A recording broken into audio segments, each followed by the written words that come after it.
What is the terrible face? Well, if you have seen iconography of Kali or Tarama, many different goddesses and some gods, you might notice that they are sticking their tongue out like, and that crazy face.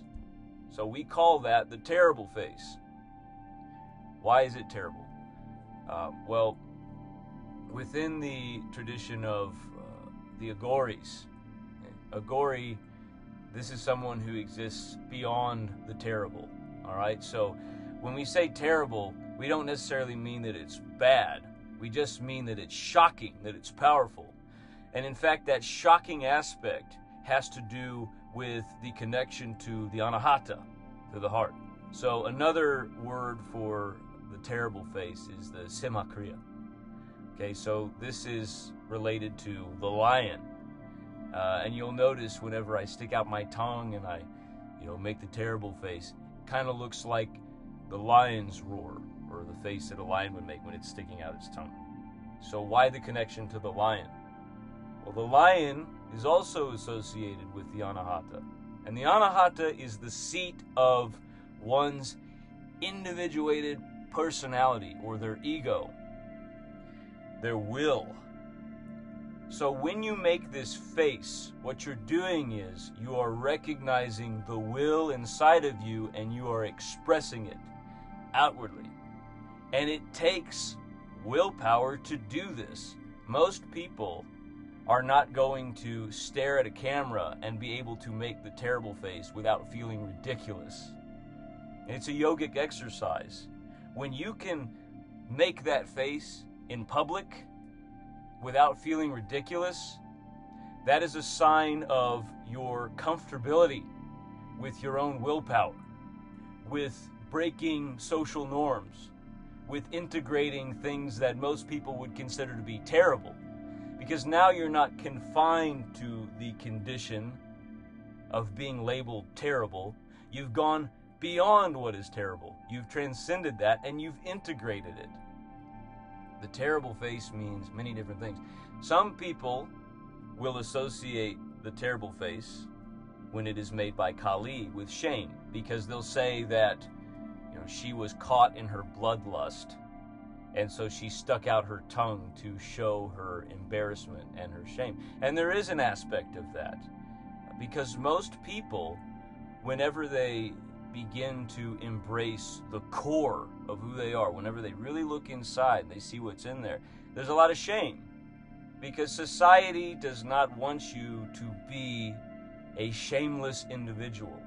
They want you to conform to the social norms, and so when you stick out your tongue like Kali in shame, you're showing your tongue like in embarrassment. She's showing the blood on her tongue. She's embarrassed about what she's done.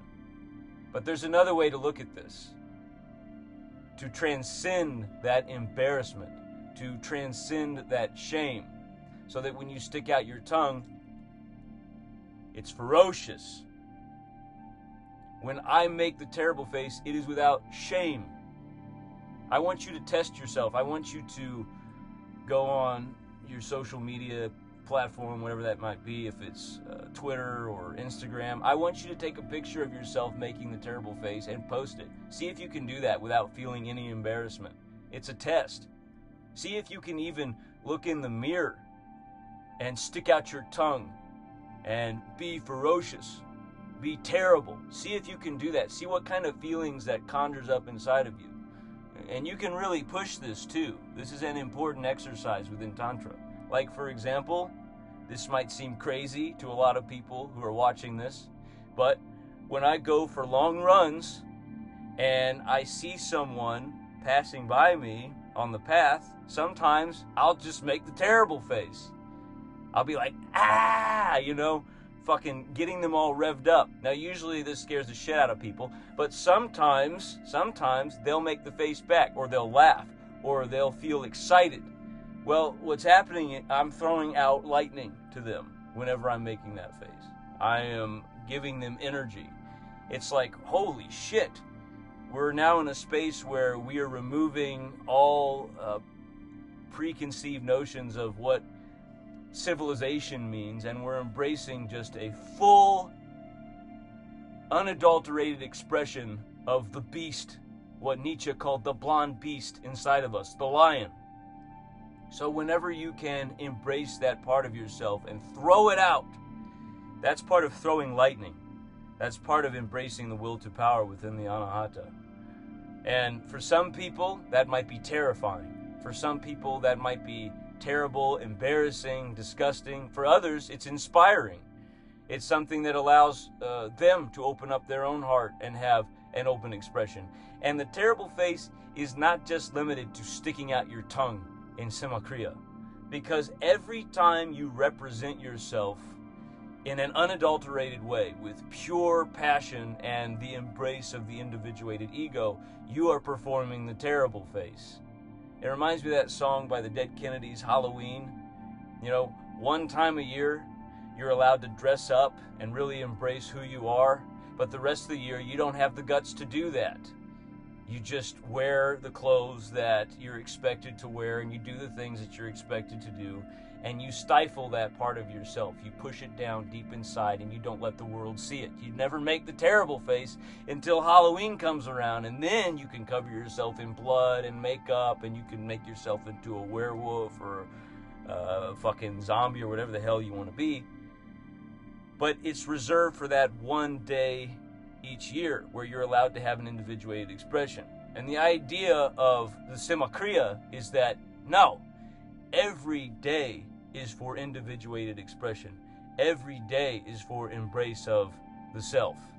And if you can find other people who are willing to make the terrible face, then you can find your tribe. You can find the people who are willing to embrace individuated expression and be open and non-dogmatic and not be confined to the present social order. So, make the terrible face, find others who are willing to make the terrible face, and then you will be free. And you know, making the terrible face is not just about throwing lightning. It's also about surrender. Surrendering the unhealthy aspects of your ego that would make you afraid, that would paralyze you.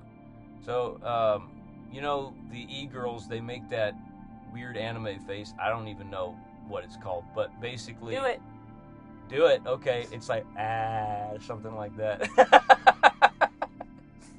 That might be a little gay, but I'm not saying that, you know, there's anything wrong with being gay, but not exactly what I'm into. But anyway, when the e-girls are making the anime face, it's surrendering, okay? It's surrendering to their sexuality because they're not allowing the thought loops that society is trying to plug into their mind to make them feel ashamed of their sexuality. They're not allowing that to override their expression of sexuality. And that's a really fucking dangerous thing in society, for men or women to be able to embrace their sexuality without shame.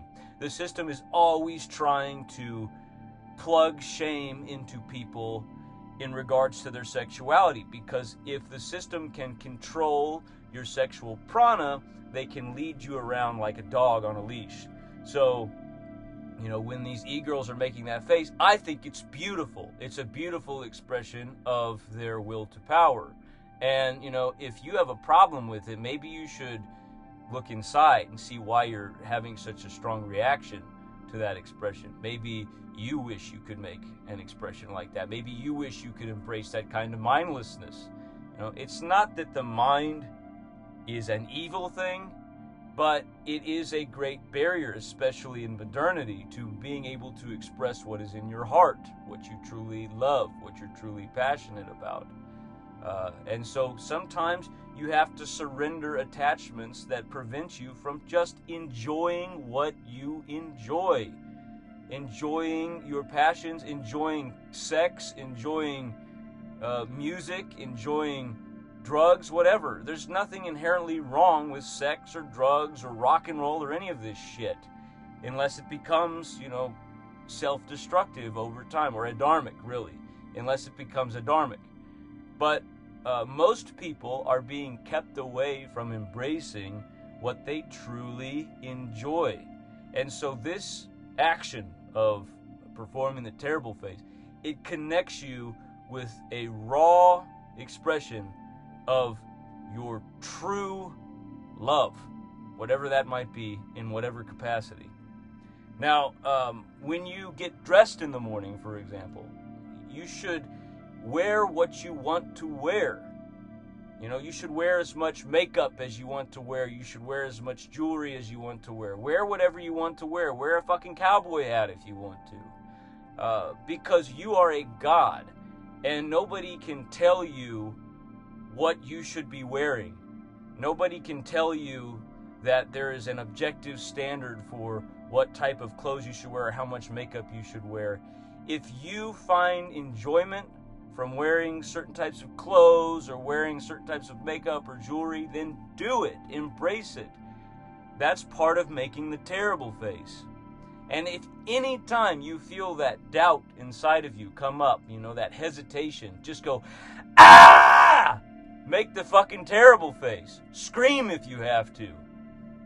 That's part of killing that little voice that comes into your head that's probably not even your voice. It's probably the voice of your parents or some asshole teacher you had in school, or, you know, some dickhead on the internet that left some comment trying to make you feel bad about yourself or trying to make you doubt yourself. That's the voice that you hear in your head, right? Trying to get you to submit to their idea of what you're supposed to be. So whenever you hear that voice, just drown it out. You've got to hear the thunder, you've got to throw the lightning, or you've got to submit, because sometimes you've got to submit to just what exists in your gut and what exists in your heart, and shut everything up. From here up, just shut everything up. You know, stick out your tongue, vomit the soul, throw your throat onto the ground, throw the mind onto the ground, and just make the terrible face. Be like the lion, release the blonde beast. That's what will allow you to truly enjoy life.